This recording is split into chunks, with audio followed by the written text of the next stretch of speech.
자, 이제 신앙생활론 우리가 피택 교육 또 진행하도록 하겠습니다. 이제 기도하고 시작하겠습니다. 하나님 아버지, 우리 피택 교육 이제 마지막 신앙생활론을 배우려고 합니다. 우리가 배우고 이제 앞으로 항존직으로서 어떻게 살아가야 될지, 이 신앙생활에 대한 모범을 어떻게 진행해야 될지 깨닫는 시간 될 수 있도록 도와주시옵소서. 예수님 이름으로 기도드립니다. 아멘. 오늘 교재는 131페이지입니다. 6과 신앙생활론입니다. 신앙생활론은 이제 우리가 131페이지에 보시면 실제로 항존직으로 살아간다는 것이 무엇을 의미하는가, 이것에 대해서 배우는 시간입니다. 아니, 안수 집사님으로, 권사님으로 어떤 신앙생활의 모범을 보여야 되는지에 대해서 우리가 이제 살펴보는 시간인데, 그래서 131페이지의 그 6번째 줄에 이렇게 나와 있습니다. 이 단원에서는 항존직의 청지기 생활과 신앙생활, 사회생활, 직업생활, 가정생활에 대해서 살펴보려고 한다. 청지기 생활, 하나님이 주신 것을 어떻게 맡아서 우리가 관리해야 되는지, 신앙생활, 사회생활, 우리는 성도이지만 교회에서만 사는 게 아니라 또 사회에서도 우리가 살아갑니다. 사회생활은 어떻게 해야 되는지, 직업생활, 우리가 맡은 이 직업을 어떻게 하나님 뜻대로 우리가 수행해야 될지, 가정생활까지 이렇게 본 단원에서 살펴보게 됩니다. 한 장 넘기시면 132페이지, 그래서 청지기 생활부터 우리가 살펴보겠습니다. 디도서 1장 5절에서 9절까지 말씀인데, 제가 읽어드리면 디도서 1장 5절에서 9절.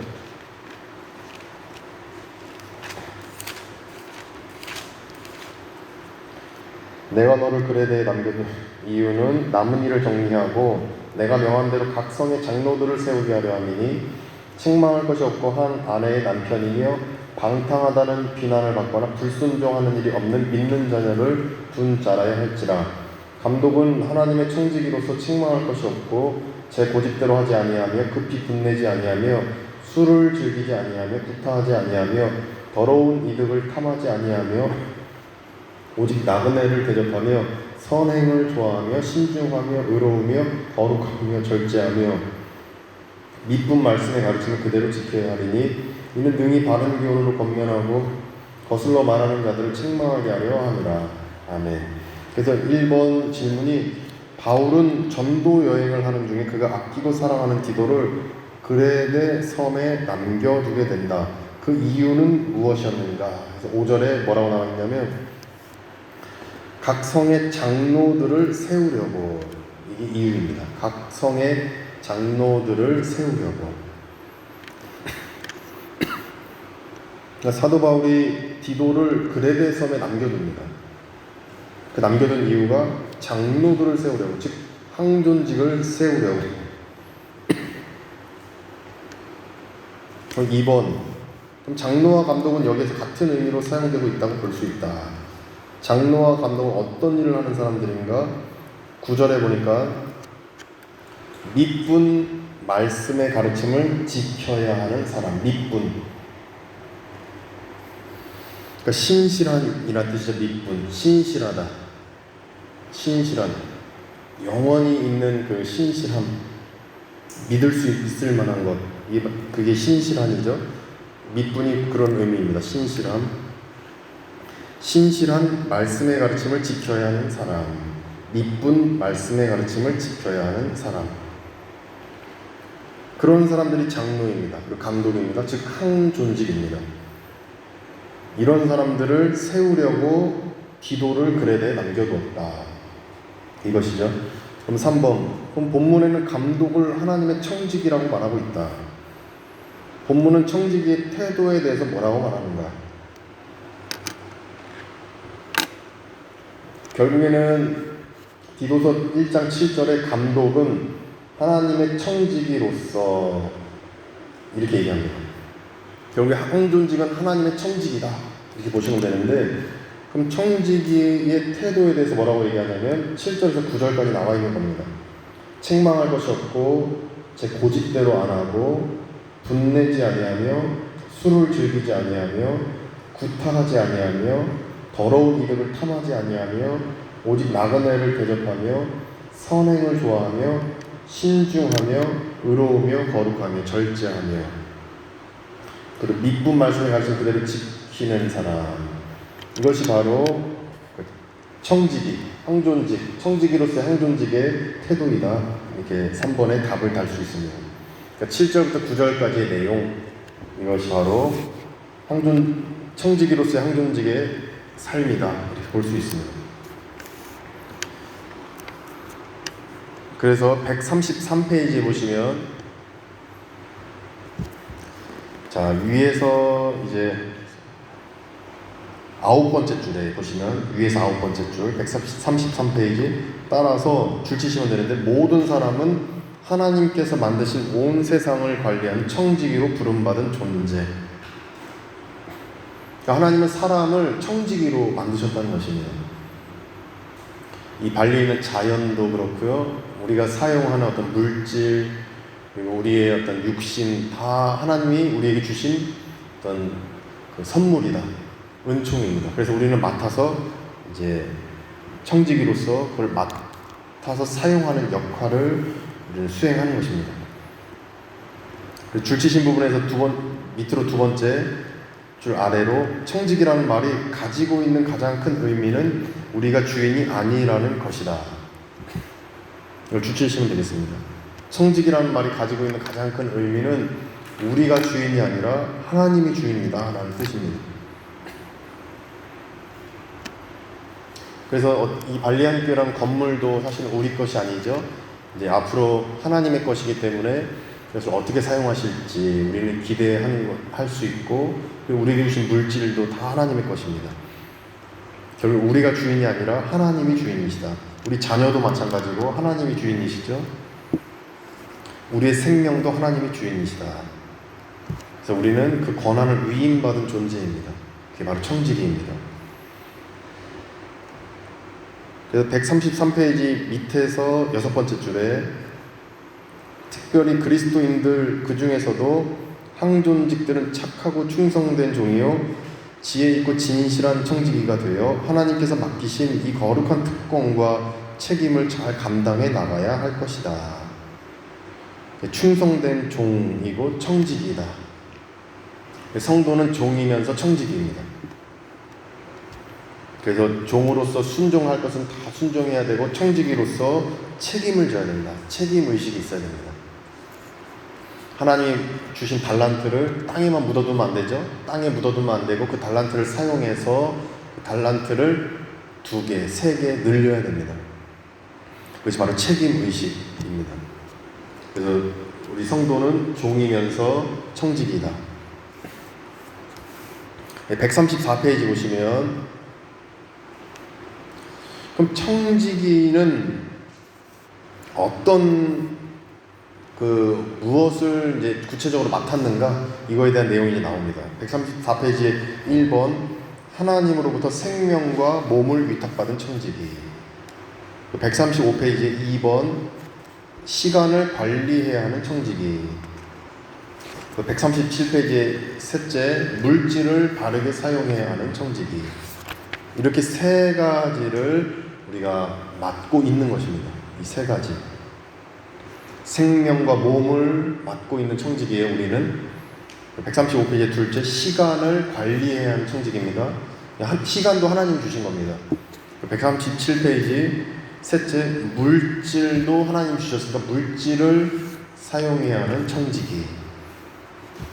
이렇게 3가지의 청지기직을 우리는 수행해야 하는 것입니다.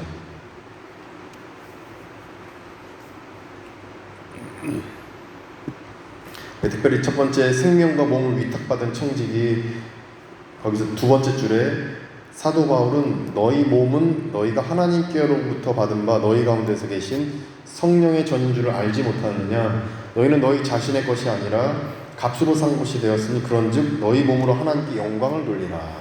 줄 치시면 되겠습니다.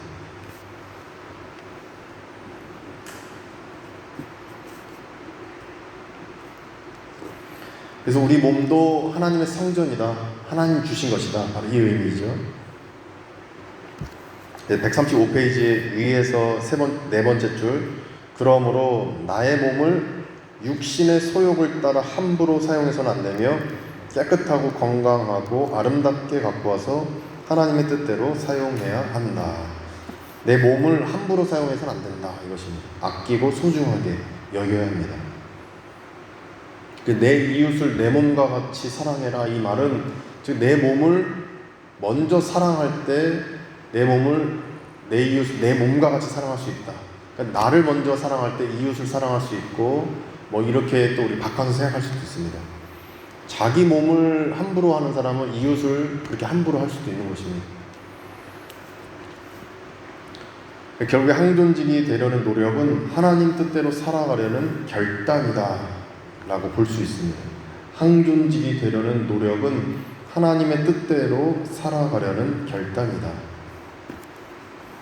이게 바로 생명과 몸을 위탁받은 청지기의 내용입니다.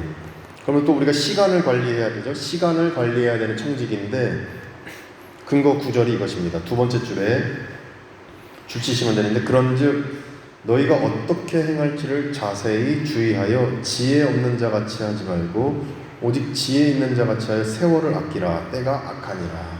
그러니까 세월을 아껴야 된다. 때가 악하기 때문에 하나님의 뜻대로 우리가 차분히 시간 계산을 하면서 우리가 하루하루를 보내야 된다. 뭐 이런 의미가 될 것 같습니다. 근데 진짜 시간을 아껴야 되는 부분은 어딘가를 136페이지에서 얘기합니다. 136페이지 보시면 136페이지 밑에서 9번째 줄입니다.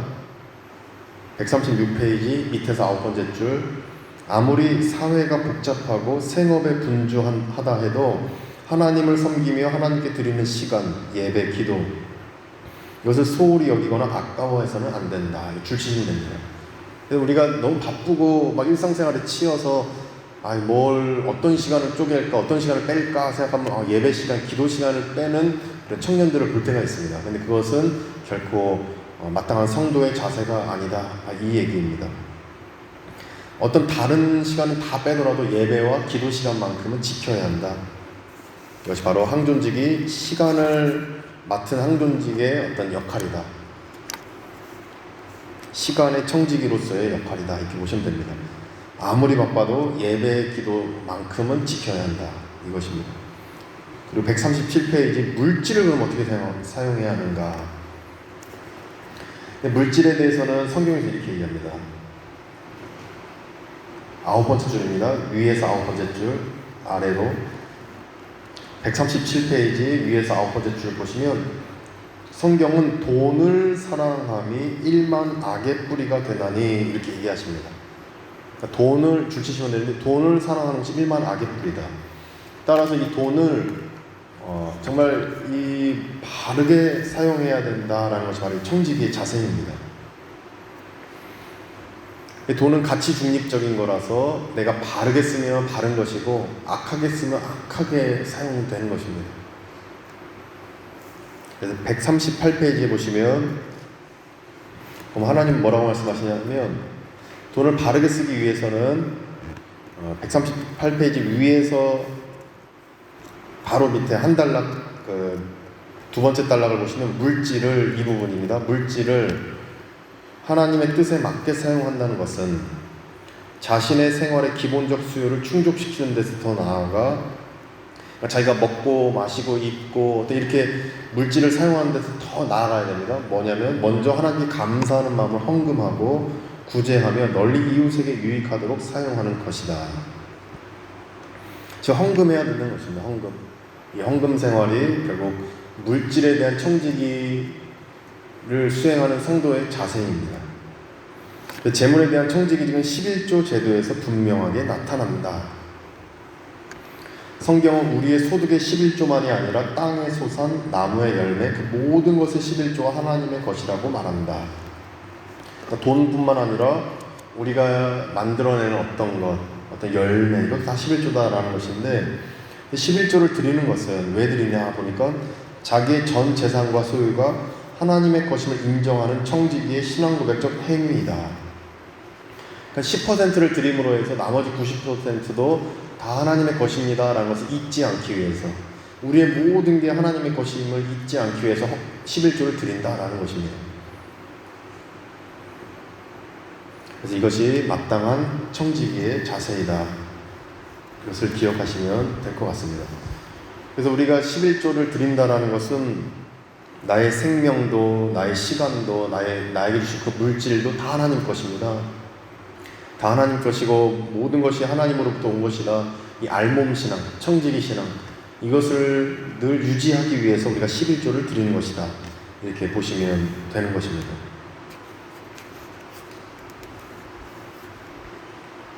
이 11조 신앙은 성경에 분명히 기록되어 있습니다. 그래서 어느 교회에서는 11조를 해야 된다, 안 해도 된다, 뭐 이렇게 얘기한다 그러고, 청년들한테 11조 말고 뭐 구제헌금만 하면 된다, 뭐 이렇게 얘기하는데 잘못된 것입니다.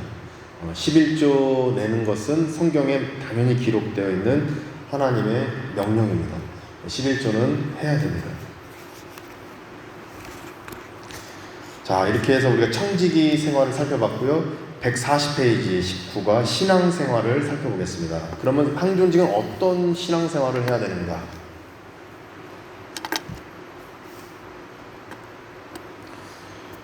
그래서 항존직이 신앙생활을 어떻게 해야 되는지를 보면 141페이지부터 보겠습니다. 141페이지에 첫 번째 줄 강의 듣기 밑에 교회의 항존직은 우리 스스로 감당할 수 있는 것이 아니다, 이게 있습니다. 항존직은 계속 되는 직분이죠. 목사, 장로, 안수집사, 권사, 이게 이제 항존직인데, 이 항존직은 스스로 감당할 수 있는 것이 아닙니다. 우리가 아무리 내가 안수집사로 열심히 활동해야지, 권사로 열심히 해야지, 내 노력하고는 별개로 잘 안 되는 것이 바로 항존직 직분의 어떤 그 수행입니다. 왜냐하면 하나님이 도와주셔야 할 수 있는 것이 바로 이 항존직 직분이기 때문입니다.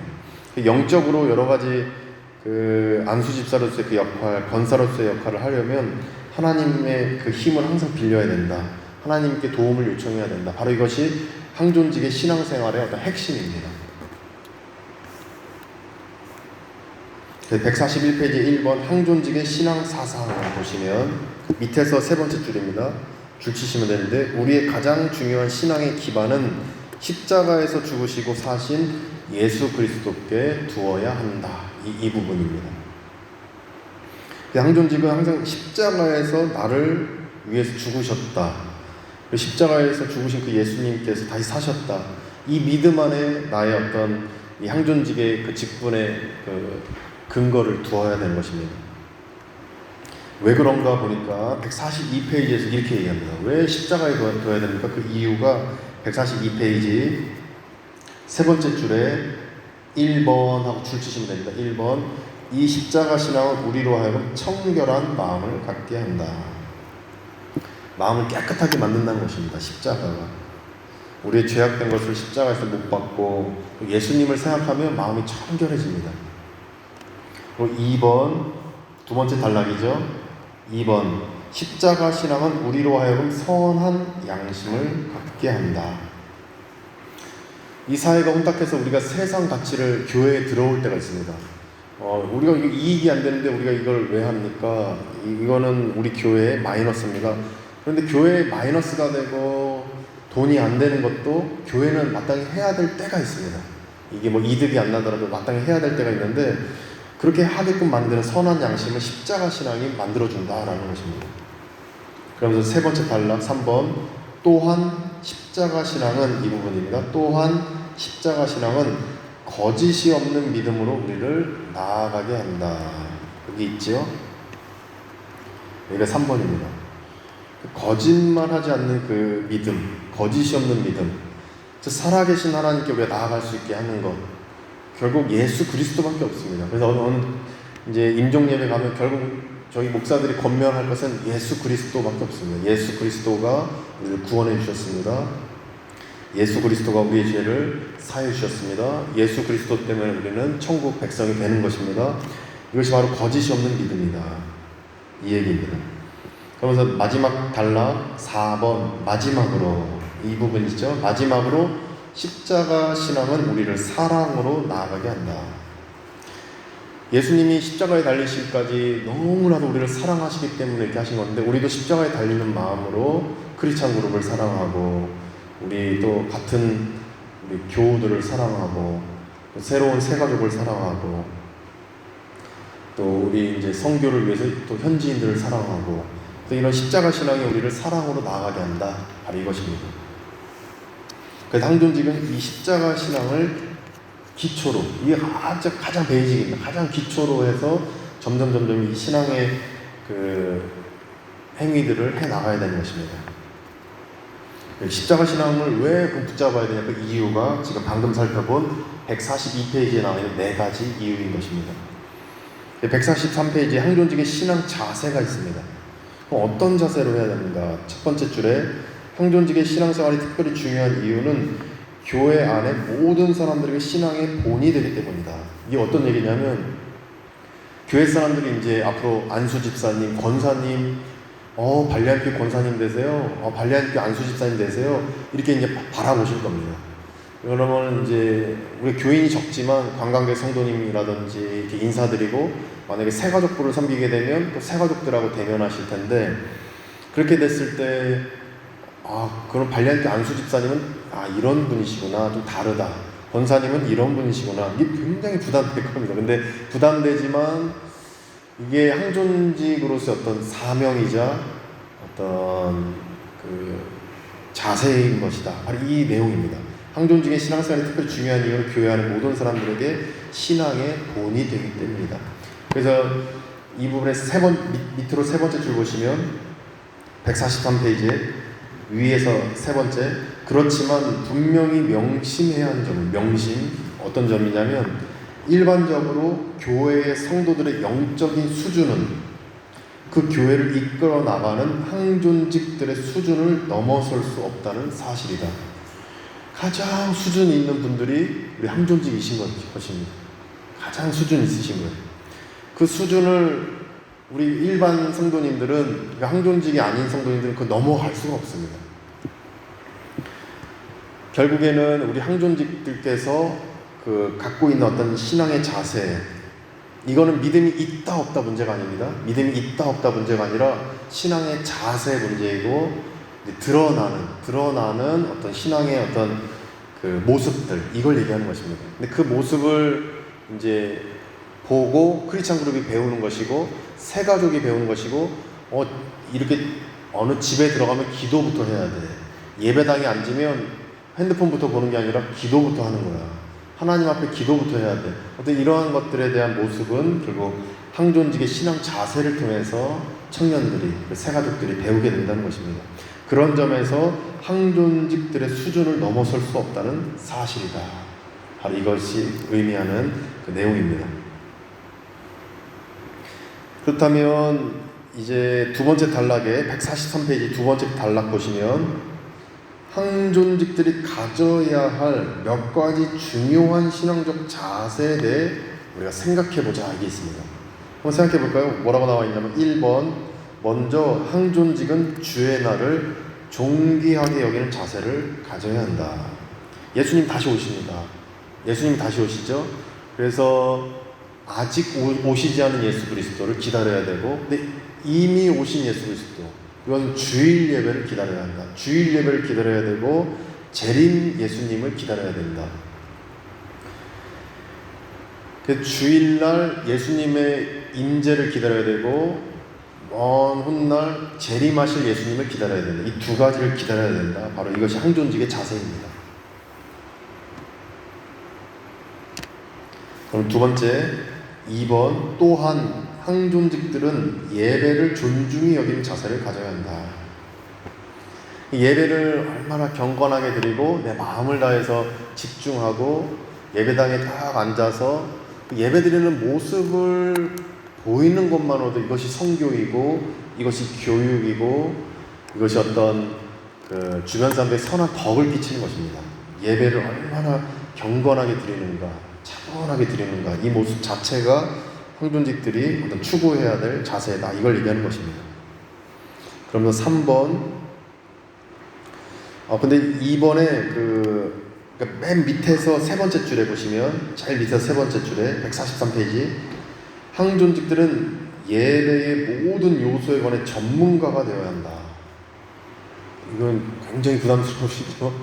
목사가 전문가 아닙니까? 목사도 당연히 전문가이죠. 목사도 당연히 항존직이기 때문에 목사도 전문가여야 되는데 안수 집사님, 권사님들도 예배에 대해서는 어떤 이렇게 드려야 된다. 그 예배에 대해서는 이렇게 경건하게 해야 된다. 어떤 이런 부분에서 전문가적인 역할을 또 알 필요가 있다. 이런 내용인 것 같습니다.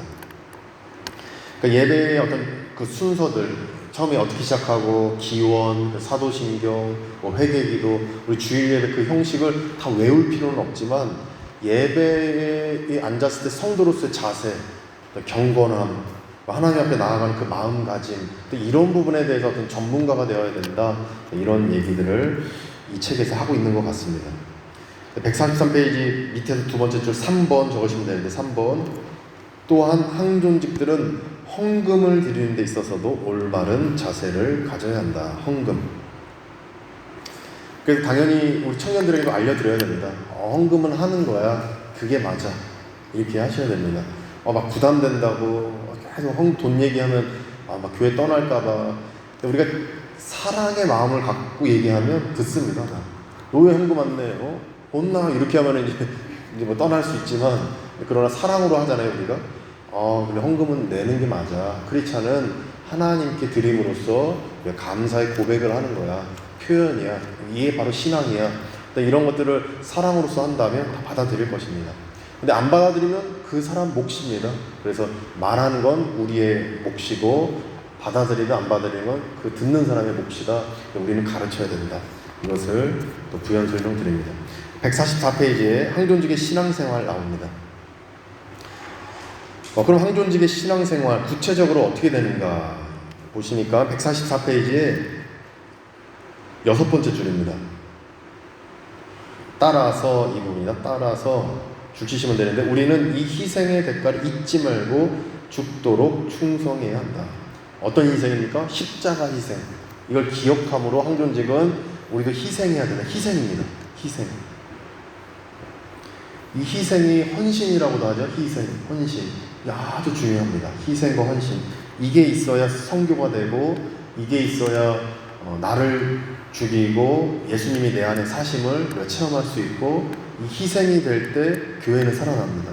한 알에 미리 죽어야 많은 열매를 맺는다. 교회에는 희생하는 사람 한 명이 있으면 그 교회는 산다. 이렇게 볼 수 있습니다. 소돔과 고모라도 희생하는 사람 한 명만 있었어도 그 도시는 멸망하지 않았을 것입니다. 그래서 어떻게 희생하는가 보니까 144페이지 바로 밑에 줄 1번 먼저 모든 성도들과 마찬가지로 항존직들은 기도 생활을 게을리해서 합니다. 기도 희생 하셔야 됩니다. 기도 희생. 근데 진짜 기도하면은 됩니다. 진짜 기도하면 되고 저는 한국에서도 그걸 많이 체험했는데 발리에 와서 정말 많이 체험합니다. 그렇다고 제가 매일 정말 4시간, 5시간 길게 막 기도한다 이건 절대 저는 그렇게 하지 못하는 목사인데 근데 기도하면 반드시 이루어진다는 걸 알고 있습니다. 그래서 기도하면 반드시 된다.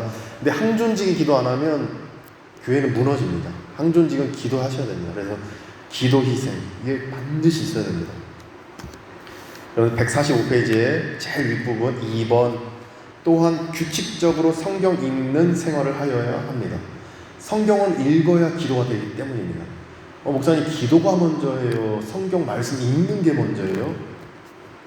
닭이 먼저예요? 알이 먼저예요?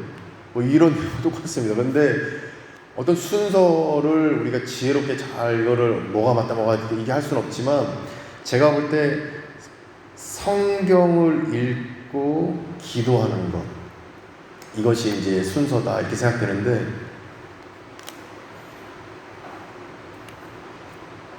그래서 그렇게 해서 규칙적으로 성경 읽는 생활을 하여야 한다. 성경 읽는 생활. 그래서 꼭 성경을 읽어야 기도에 힘이 붙습니다. 기도가 어떤 다른 길로 빠지지 않습니다. 내 어떤 생각, 내 욕심으로 빠지지 않습니다. 하나님이 원하시는 길로 가는 것이 성경 말씀을 붙들 때 이것이 가능합니다. 그래서 우리가 처음 예수님 믿는 역사가 어떻게 했죠? 성경을 전해야, 외적 부르심을 전하죠. 말씀을 전하는 게 외적 부르심이죠. 우리가 뭐 밥 사주고 뭐 하고 이게 아니라 그거는 하나의 부연 친밀해지기 위한 시도이고, 거기서 성경을 딱 전할 때 그 성경이 들어갈 때 하나님이 역사합니다. 성경이 먼저다. 그래서 이제 말씀드린 부분인데, 항존직은 성경을 꼭 읽으셔야 됩니다. 한 절이라도, 한 단어라도 읽으신다면 큰 역사 일어날 겁니다. 그래서 3번 밑에 단락, 145페이지 밑에 단락, 또한 전도하는 생활을 하여야 한다. 이게 부담됩니다. 사실 전도. 저도 발리에 와서 3년 6개월 동안 아예 예수님 안 믿는 사람을 예수님 믿게 만든 건 없는 것 같습니다. 저도 아예 예수님 안 믿는 까닭자매. 그래서 저는 이제 하나님 역사하시리라 믿는데 그 말씀의 씨앗이 심겨지니까요. 까닭자매는 그래도 교회로 어떻게 들어와서 말씀은 듣고 있으니까, 근데 본인이 신앙 고백은 아직 안 했어요. 정확하게는 안 했는데, 그거를 어떻게 보면 전도겠죠. 그것도 전도고. 그리고 우리 재직들이 1대1 제자 양육 하셨죠. 1대1 제자 양육한 것도 그것도 전도입니다. 이런 전도 생활을 그래도 1년에 한 명은 해야 된다. 이렇게 좀 거룩한 부담을 좀 가질 필요가 있습니다. 항존직은 1년에 한 명은 내가 그래도 이 사람에게는 한번 말씀을 한번 전하겠다. 예수님의 이름은 내가 한번 전하겠다. 이런 거룩한 부담. 이게 바로 전도 생활입니다. 항존직이 안 하시면 아무도 할 사람이 없습니다. 항존직이 하셔야 됩니다. 밑에 따른 네 번째, 마지막으로 항존직들은 하나님의 부르심에 합당한 생활을 해야 한다. 뭐가 합당한 생활이에요, 목사님? 진짜 합당한 생활 하고 싶은데 뭐예요? 밑에 나와 있습니다. 145페이지 밑에 하지 말아야 할 5가지, 해야 할 말 5가지. 이것만 지켜도 제가 볼 때 충분한 것 같습니다. 이것만 지켜도. 하지 말아야 될 말 뭡니까? 첫 번째 거짓말, 두 번째 희롱의 말, 세 번째 형제 이간의 말, 네 번째 자기 자랑의 말, 다섯 번째 불평의 말. 뭐 당연한 얘기죠. 당연한 얘기인데 이게 사실 쉽지는 않습니다. 순간순간 이제 말이 막 올라오기 때문에, 말이 막 올라오죠. 근데 순간순간 올라오기 때문에 이거를 잘 기억해서 하지 말아야 될 말 5가지를 이것만 해도 성도로서의 어떤 충분한 역할들을 하실 수 있다. 이런 생각을 하게 됩니다. 그러면 해야 할 말 5가지. 첫 번째, 예, 아니오를 분명히. 이건 또 근데 이게 좀 모르겠습니다. 예, 아니오를 분명히 못하는 사람도 있긴 있어요. 이거를 이 음식 어때요? 괜찮아요? 맛있어요? 아니요? 맛없어요. 이렇게 말하기도 그래서 이거를 지혜롭게 하셔야 됩니다. 예, 아니요. 여기서 말하는 이 부분은 어떤 진리와 비진리에 대해서 어떤 예, 아니요. 아니면 어떤 이 사람이 올바른 길로 가지 않는데 그래 한번 가봐요. 뭐 이렇게 이런 부분에서 안 됩니다. 가서는 안 됩니다. 이런 부분에서 예, 아니요가 아닐까. 이렇게 적용을 해봅니다. 두 번째로 참된 것. 세 번째 덕을 세우는 선한 말. 칭찬 많이 해야 됩니다. 근데 거짓말로 칭찬하면 안 되죠. 진짜 사실 그대로 어떤 칭찬을 하는데 찾아보면 있습니다. 그래서 덕을 세우는 선한 말. 5번째 칭찬과 격려의 말. 어떤 비슷할 겁니다. 근데 덕을 세우는 것은 뭐가 다르냐면, 덕을 세운다는 것은 이 사람이 어떤 교회 안으로 들어올 수 있게 만드는 어떤 덕스러운 거. 교회가 좋다. 신앙생활이 너무 즐겁네. 이렇게 안수 집사님이 이런 말씀하시니까 너무 좋다. 근데 이게 이제 덕을 세우는 말입니다.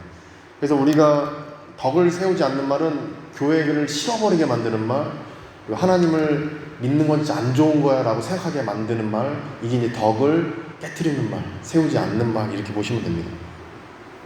칭찬과 격려의 말은 그 사람의 자존감을 세워주는 거죠. 너는 존귀한 사람이야. 너는 진짜 뭘 안 해도 예뻐. 하나님이 널 많이 사랑하실 거야. 근데 이게 내가 칭찬하는 게 아니라 하나님이 너를 칭찬해. 이렇게 해야 됩니다. 예수님이 너를 칭찬해. 예수님이 너를 사랑하셔. 이게 칭찬과 격려의 말의 어떤 본질이다 보시면 되겠습니다. 네 번째는 위로의 말을 하셔야 됩니다. 말이 참 중요합니다. 그래서 이 말 따라서 교회가 갈라지거나 붙거나 앞으로 나아가거나 뒤로 후퇴하거나 이 말 때문에 그런 일들이 한국교회에서는 정말 많이 일어납니다. 말이 정말 항존직은 너무 중요합니다. 저도 말 실수할 때 있지만 그래서 가급적 우리 항존직들은 말에 있어서 아주 신중에 신중을 기하시면서 잘 하셔가지고 발리안직 교회를 계속 이끌어 나가시면 참 좋을 것 같습니다. 20과 사회생활 보시겠습니다. 147페이지 사회생활. 항존직은 어떤 사회생활을 해야 될까? 148페이지 보니까 148페이지에 위에서 5번째 줄입니다. 교회가 줄 치시면 되는데 이 세상을 구원하는 기능을 감당하기 위해서 교회는 끊임없이 세상에 선한 영향을 미칠 수 있어야 한다. 선한 영향력을 미쳐야 한다. 항존직은 사회에. 이 선한 영향력은 우리가 앞서 봤지만 시간, 우리 청지기로서의 그 모습 봤죠? 시간도 우리가 청지기로서의 시간, 그리고 우리 육신에 대한 생명과 몸에 대한 청지기, 그리고 물질에 대한 청지기. 그래서 우리가 갖고 있는 것은 시간과 우리의 생명과 몸, 그리고 물질입니다. 이 갖고 있는 걸 통해서 선한 영향력을 미치는 것입니다. 한국에 빈살만이 왔다죠. 롯데호텔 빈살만 왔는데 이건 뭐 상상할 수 없는 이제 물질의 소유자입니다. 근데 우리는 그런 물질에 대해서만 어떤 선한 영향력을 해야 된다. 그것은 이제 잘못된 것이고 우리가 해야 될 건 시간도 갖고 있고 우리가 생명과 뭐 어떤 영적인 것, 정신적인 것, 우리가 인격적인 걸 갖고 있고 그 다음에 우리가 물질적인 걸 갖고 있으니까 그 중에서 우리가 갖고 있는 것 안에서 선한 영향력을 미쳐야 한다. 그렇다면 이 선한 영향력을 어떻게 미치는가 보니까 148페이지 1번 미래를 생각하는 삶 이게 있습니다. 149페이지 2번 믿음으로 사는 삶, 150페이지에 3번 포용하는 삶. 이렇게 세 가지 선한 영향력을 펼쳐야 된다라고 이 교재에서는 얘기하고 있습니다. 이게 어떤 내용인가 보니까 148페이지 1번 미래를 생각하는 삶. 여기서 5번째 줄입니다. 어느 날 요셉이 들에 나가 하늘을 우러러보니 해와 달, 그 11개의 별이 요셉에게 전하는 꿈이었다. 요셉이 꿈꾸죠. 근데 이 꿈 때문에 형들의 시기를 받아 노예, 종, 죄수로 떨어져 내려갔는데도 그는, 요셉은 결코 미래에 대한 소망을 포기하지 않았다. 이 포기하지 않는 모습. 아, 크리스찬은 진짜 포기 안 한다. 야, 크리스찬은 진짜 끈기 있다. 야, 크리스찬은 진짜 성실하다. 크리스찬은 어떻게 저렇게 사막에 내려놨는데도 꽃을 피우지? 크리스찬은 어떻게 저렇게 활짝 웃고 있지? 크리스찬이 기뻐하는 이유가 뭐지? 크리스찬은 저렇게 절망의 상황에서 해맑게 웃고 있지? 속 없다, 생각 없다. 아, 그런데 이유가 뭘까? 이 궁금증이 들게 만드는 게 바로 미래를 생각하는 삶, 이것의 의미입니다. 이게 선한 영향력입니다. 크리스찬은 다르다. 진짜 기쁨이 있구나. 항상 기뻐하라. 항상 범사에 감사. 크리스찬은 왜 기뻐하지? 저 상황에서도 왜 감사하고 있지?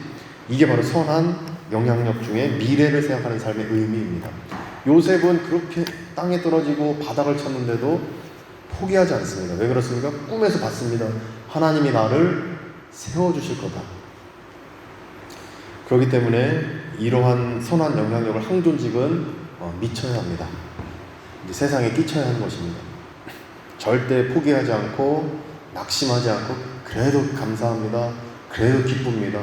끝까지 나가는 것이 바로 미래를 생각하는 선한 영향력이다. 두 번째 149페이지에 믿음으로 사는 삶에 대한 선한 영향력은 무엇인가 보니까 위에서 5번째 줄 치시면 되는데 요셉은 내가 어찌 이 큰 악을 행하여 하나님께 죄를 지으리까 라고 말하면서 유혹 거절한 것이다. 이것은 모든 삶과 상황 가운데 하나님께 지켜보신다는 믿음의 발로이다. 진정한 신앙은 이렇게 모든 상황에서도 우리를 지켜보시는 살아계신 하나님의 섭리를 깨닫는 것이다. 와, 크리스찬은 어떤 상황에서도 경우를 알아. 그래서 경우란 단어를 써보겠습니다. 경우. 야, 그래도 경우 있네. 이게 이제 크리스찬이 돼야 됩니다. 그래도 물론 이제 사람이 작은 욕심이 있다 보니까 이 욕심 저 욕심 붙들 때는 있지만 끝에 그래도 관리안교회 안수 집사님 끝에는 그래도 진짜 경우 있다. 이 얘기가 이제 믿음으로 사는 선한 영향력이다. 바로 이것입니다. 그래서 요셉이 경우 있죠. 유혹을 거절합니다. 야, 저 상황까지 갔는데 그냥 저 품에 안기면 편하게 살 텐데, 저 품에 안기면 더 이상 그 노예로 있지 않을 텐데, 근데 그걸 거부했네. 야, 경우 있다. 참 바른 정도를 산다. 참 윤리적이다. 정말 크리스찬 맞네. 이게 바로 믿음의 선한 영향력이다. 끝까지 갔을 때 참 바른 그 모습을 보이는 것. 150페이지에 3번 포용하는 삶에 대한 선한 영향력 무엇인가 보니까 위에서 7번째 줄입니다. 위에서 7번째 줄 내려오면 이 말을 들은 요셉은 줄 치시면 되는데 울면서 형들을 이미 용서했다는 것과 이 모든 일들이 하나님의 계획으로 이루어진 것이라고 말하고 형제들을 안심시키며 그들을 포용한다. 그러니까 크리스찬은 없습니다. 용서할 수밖에 없어요. 우리 이제 누가 아까 얘기했지만 누가 뭘 잘못 올려가지고 이제 이게 그게 아니다 그러셨죠? 용서해야죠. 어떻게 합니까? 용서해야 됩니다. 용서해달라고 하면 용서해야 됩니다. 그래서 끝까지 이 사람 안 됩니다. 이거는 딱 처단해야죠. 이제 제가 그렇게 말씀드렸지만 규칙을 세워야죠 이렇게 했지만 경우를 바로잡아야죠 했지만 근데 그 안에는 기본 용서라는 게 깔려야 됩니다. 만약에 그렇게 잡는데 한 번만 용서해 주세요. 제가 정말 실수했습니다. 알겠습니다. 그럼 앞으로 그렇게 하지 마세요. 이러면서 용서를 해야 됩니다. 그래서 예수님 그러셨죠. 나도 너를 용서한다. 그러나 다시는 가서 죄를 범하지 말라. 용서와 율법은 항상 같이 간다. 은혜와 율법은 같이 간다. 이게 바로 크리스천이 행해야 될 포용하는 삶이라는 선한 영향력입니다. 반드시 용서를 결국에는 마지막에는 용서해야 된다. 그것이 바로 크리스천의 영향력입니다. 자, 이제 152페이지 21과 직업생활입니다. 거의 다 했습니다. 직업생활하고 가정생활하면 끝이거든요. 21과 직업생활 153페이지 1번 삶과 직업 보니까 5번째 줄입니다. 위에서 5번째 줄 삶과 직업에서 153페이지 줄 치시면 되겠습니다. 창조주 하나님께서는 우주 창조의 과업을 끝내시고 인간을 지으신 후 만물의 영장에 사명을 맡기셨는데 그것이 곧 일이었다. 그러니까 우주를 창조하시고 이 땅을 다스려라, 정복하라 이렇게 말씀하셨는데 그게 바로 이제 사명을 주셨는데 그게 바로 우리가 해야 될 일이다. 그러니까 직업은 하나님이 주신 것입니다. 창세기 1장에서 하나님이 우리 아담과 하와가 선악과를 따먹은 다음에 주셨습니까? 따먹기 전에 주신 겁니다. 그래서 원죄를 지은 다음에 직업이라는 일을 시킨 게 아니라 원죄 전에 직업이 하나님으로부터 온 것입니다. 그러니까 사람은 일하게 되어 있습니다. 인간은 일을 해야 되는 것입니다. 그래서 성 베네딕트가 일은 기도이고 기도가 일이다 얘기합니다. 하나님 앞에 우리가 기도함으로써 하나님의 응답을 기다립니다. 우리가 일을 함으로써 하나님이 어떤 열매를 맺어주실지 기다리는 것입니다. 이 일이 기도이고 기도가 일입니다. 그래서 원죄 때문에 우리가 일을 그렇게 하는 게 아니라 하나님이 원래 일을 주셨다. 그래서 154페이지 보시면 그럼 어떻게 일해야 되는가 보니까 154페이지 제일 밑에서 6번째 줄 154페이지 제일 밑에서 6번째 줄 예수 그리스도께서 육을 입으시고 세상에 오신 목적은 예수님 이 땅에 오셔서 어떤 일을 하셨는가 이거죠. 인간으로 하여금 일의 목적과 방법 그리고 보람의 가치를 부여하여 참된 일을 하며 참되게 살아가도록 하시기 위함이었다. 그럼 예수 그리스도께서 우리에게 참되게 일해야 된다 이거 가르쳐 주시고자 오셨는데 어떻게 가르쳐 주셨냐면, 그런즉 너희는 먼저 그의 나라와 그 의를 구하라. 그리하면 이 모든 것을 너희에게 더하시리라. 그러니까 인간의 일에 하나님의 의가 깃들어 있을 때 그 일은 인간의 삶에 참된 가치와 평안을 안겨준다는 뜻이다.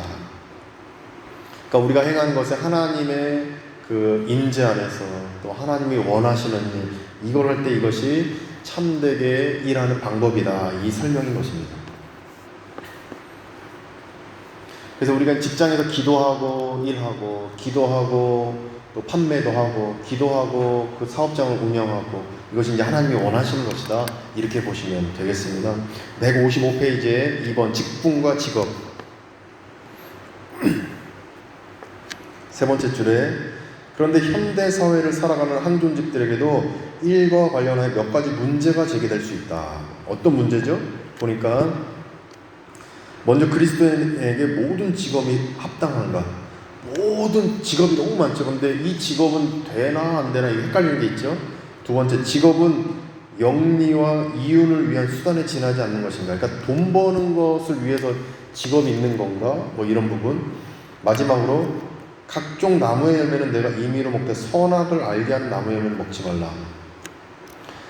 이 규범을 무시해도 좋은가 하는 것이 바로 그것이다. 그러니까 하나님이 원하시는 것, 원치 않는 것, 이것을 내가 어떻게 분별할까, 뭐 이런 질문인데, 그러면서 얘기하는 것이 제2차 세계대전이 끝난 후 이 부분입니다.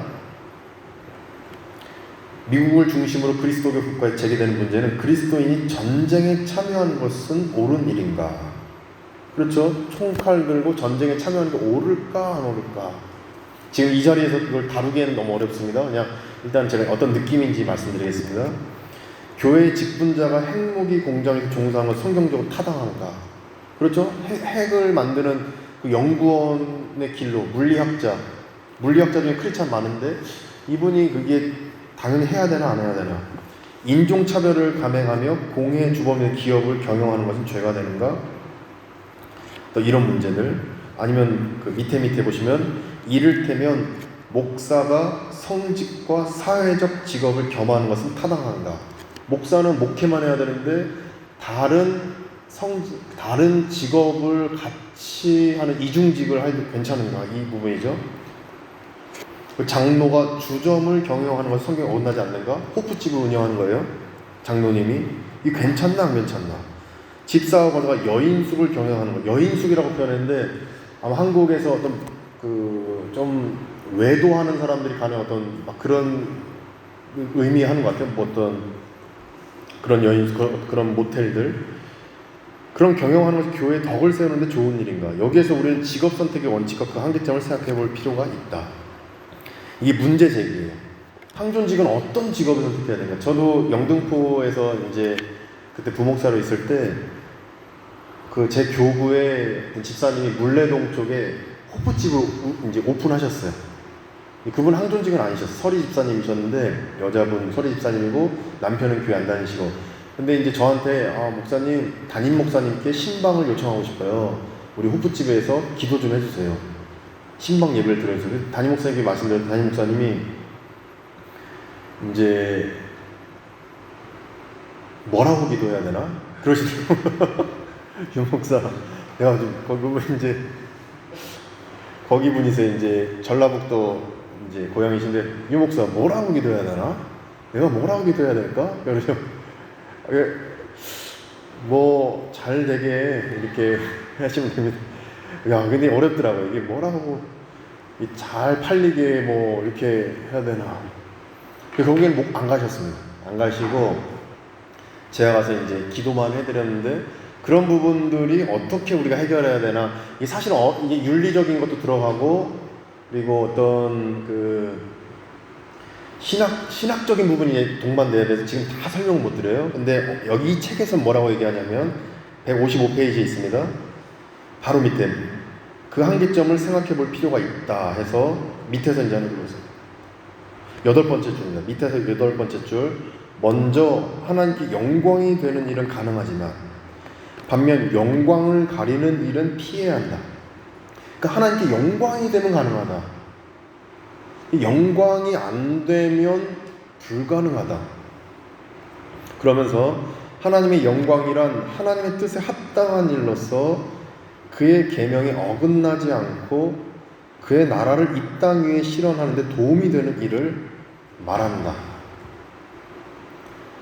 호프집에서 술을 막 파셨어요. 잘 됐어요. 운영 잘 되고. 근데 이게 하나님의 영광을 가리느냐 안 가리느냐, 이 판단은 누가 합니까? 이 판단은 결국 이제 우리가 그때 배웠죠. 양심의 소리로 말씀하시죠. 일반 계시 아래에서 하나님 양심의 소리,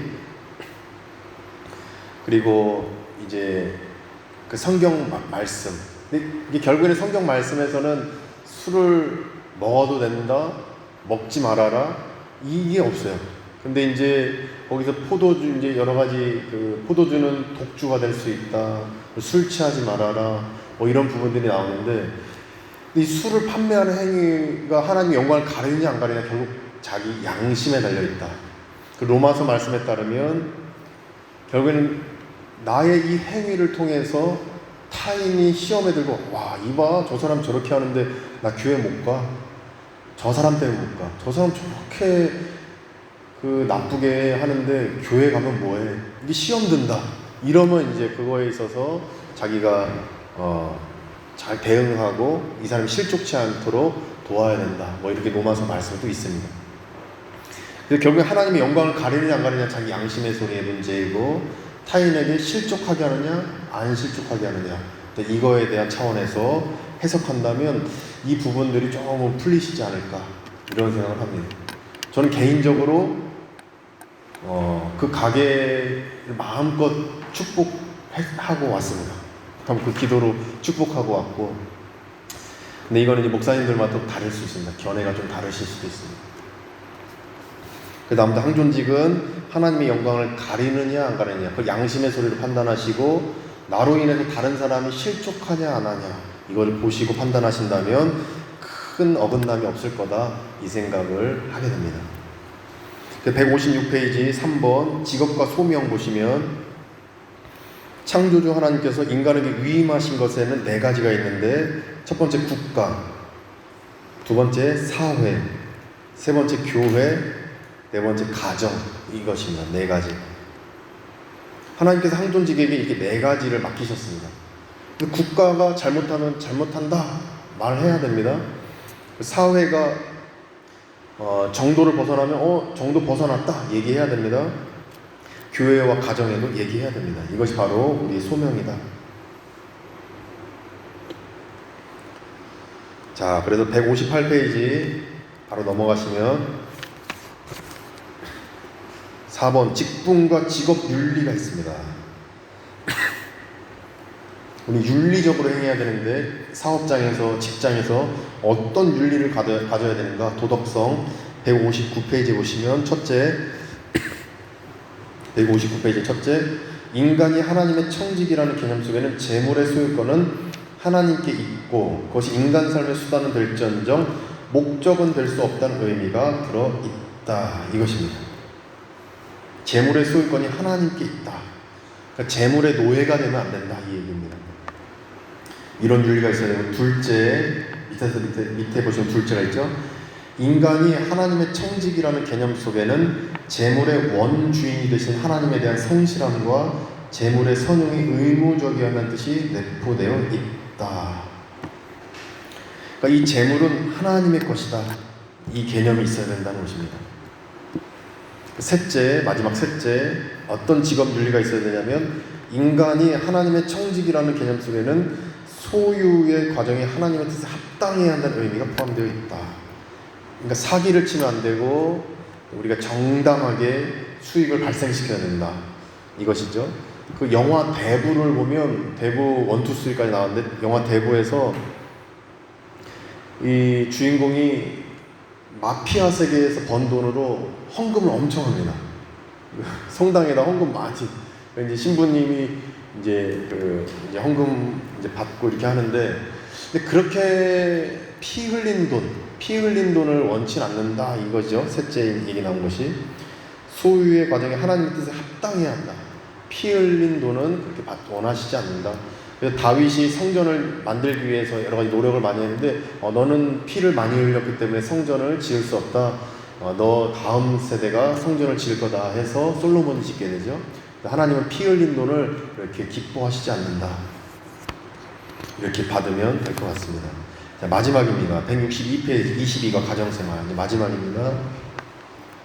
163페이지 보시면 위에서 7번째 줄 밑에 단락, 교회에 줄 치시면 되는데, 교회에서 중직을 맡고 있는 자들에게 있어서 가정생활은 더할 나위 없이 중요하다. 왜냐하면 성경은 가정을 잘 다스리는 자가 교회를 돌볼 자격이 있다고 가르치고 있기 때문이다. 이렇게 말씀하십니다. 가정을 잘 돌봐야 교회를 돌볼 수 있다. 이게 성경에서 얘기하는 말씀입니다. 왜냐하면 가정이라는 단위가 제일 작은 단위이기 때문에 가정을 돌볼 줄 알아야 교회를 돌볼 수 있고 사회를 돌볼 수 있고 국가를 돌볼 수 있다. 이 얘기입니다. 그래서 164페이지에 보시면 밑에서 10번째 줄입니다.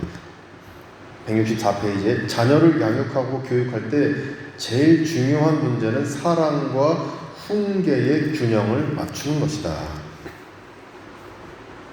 그러면서 밑으로 4번째 줄 첫째 동그라미 치시면 됩니다. 징계의 원인이 사랑에 있음을 깨닫게 해야 한다. 내가 지금 회초리 드는 건 널 사랑해서야 라는 것을 꼭 심어줘야 된다. 이것이죠. 근데 지금 자녀 다 양육하셨기 때문에 지금 이걸 자녀에게 대입하셔도 되고 아니면 지금 크리스찬 그룹 청년들에게 대입하셔도 됩니다. 이것을 내가 가르치는 것은 사랑 때문이야 라는 걸 알려줘야 됩니다. 둘째, 하나님을 궁극적 본의로 삼아야 한다.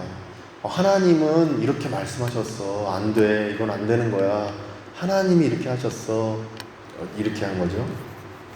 셋째, 동그라미 치시면 되는데 징계에 대한 약속은 반드시 이행할 것이며 지나치게 징계하지 말아야 한다. 내 감정에 치우쳐서 너무 징계하면 안 된다. 이거죠. 넷째, 징계 후에 적절하게 위로해 주어야 한다. 품어줘야 되죠. 다섯째, 징계할 때는 단 둘이서 해야 한다. 이것이 바로 항존직이 행해야 될 어떤 징계에 대한 부분, 어떤 그런 내용이 이 교재에 담겨 있습니다. 165페이지에 2번 규모와 질서가 있는 가정. 그러니까 가정도 규모와 질서가 있어야 된다. 그럼 교회는 당연하죠. 이 사회는 당연하죠. 이건 발리 교민 사회도 질서와 규모가 있어야 되죠. 이 국가도 마찬가지입니다. 그래서 모든 건 규모와 질서가 잡혀야 된다. 그러니까 항존직은 언제나 질서를 생각하셔야 됩니다. 누가 높고 낮고가 아니라 역할에 따른 질서를 항상 세워주셔야 됩니다. 그래서 결국에는 목회자를 세워주시는 분은 항존직입니다. 항존직이 얼마나 목회자를 세워주느냐에 따라 다른 기관에서 아니면 다른 사람들이 발리하니 교회 목회자를 바라보는 그 눈길은 결국 항존직이 만들어주시는 것입니다. 이 규모와 질서가 있어야 된다. 3번 십자가 중심으로 사는 가정. 제일 밑에 줄에 십자가 중심으로 사는 가정은 뭘 얘기하냐면 첫째 165페이지 제일 밑에 주님만 바라본다.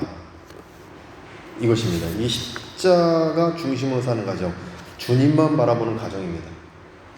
166페이지에 두 번째 단락이죠. 둘째로라는 부분, 두 번째 단락. 둘째로 주님이 중심이 된다는 것은 십자가를 진다는 의미이다. 근데 대부분 주님만 바라본다. 여기서 끝이에요. 여기서 끝이면 안 되고 십자가를 지는 것, 이게 바로 주님을 바라보는 가정, 십자가 중심으로 사는 가정, 이것의 참된 의미인 것입니다. 십자가를 짓는 가정이 된다는 것. 고통과 어려움 중에서도 오직 예수 그리스도만 바라보고 예수 그리스도 안에서 이웃을 섬기면서 이렇게 희생하면서 나아가는 가정이 되어야 된다. 바로 그런 의미입니다. 자, 이제 끝났습니다. 이렇게 해서 고생하셨습니다. 이게 굉장히 어려운 내용은 아닌데 양이 많다 보니까 좀 이렇게 힘드셨을 텐데, 그래도 이 충성되는 분들 오픈북으로 이제 시험입니다. 아무튼 오픈북으로 시험 보고요. 줄치신 부분에서 다 나올 겁니다. 그래서 이거에 대해서 이제 하나씩 적으시면서 다음 주에 1시간 정도 시험 예상하시고 오시면 될 것 같습니다. 시험 마치고 우리 항존집 임직식 리허설하고 다음 주에 그렇게 진행될 예정입니다. 참고하시고 오시면 될 것 같습니다. 기도하고 마치겠습니다. 하나님 아버지, 피택 우리 항존집 교육을 또 잘 진행하고 마무리하게 하시니 감사드립니다. 중간에 하지 못한 부분도 있는데 거의 다 한 줄로 알고 다음 주에 또 시험을 진행하려고 합니다. 하나님 함께 하셔서 이것이 시험 공부를 하고 또 시험 보는 가운데 참된 항존직으로서의 그 역할, 앞으로 어떻게 예수님의 제자로 살아가야 될지, 정말 하나님을 믿는다는 게 무엇인지 바르게 깨달아 아는 우리 모두 될 수 있도록 하나님 인도하시고 축복하여 주시옵소서.